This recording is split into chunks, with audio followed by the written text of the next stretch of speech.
मनसब अली जी मेरे नाम, मनसब अली मां ना है मेरा। गंढ थ्रोप का काम करना मैं। 10 बच्चियां ने मेरिया, एक बच्चा है 10 बच्चियां तो छोटा है। यही कारोबार है, किसले 2 आने वध आ गए, किसले 2 आने घट आ गए। और मेरे को कोई कारोबार नहीं है, यही कारोबार है बस।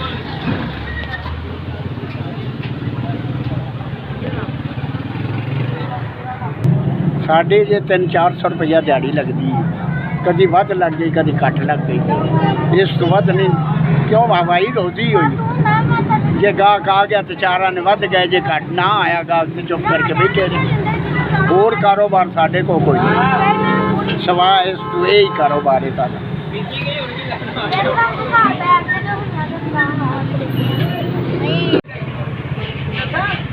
यही कारोबार है साडा, इतू खाई दा, इतू कमाई दा, नहीं चोरी नहीं यारी नहीं कोई चुगली नहीं पगड़ी, अपना करना है। इतने शाम तक करता रहना है, सुबह उठ के टुट, शाम को उठ के टुट जाना है, सुबह आ जाना है। इको बीवी है मेरी, इको शादी मैं कराई, दूसरी भी शादी कराई, इको बीवी, उस बीवी के बिचू बच्चे ने।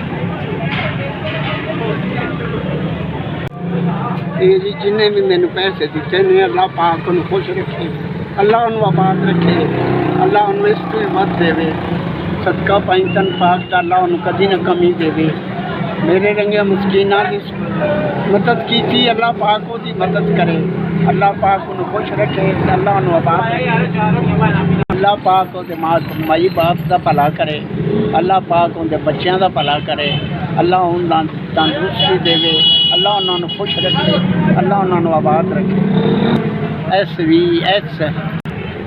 बहुत मेहरबानी, बड़ी मेहरबानी, बहुत मेहरबानी, तुसा मैनू पैसे पहुँचाए ने।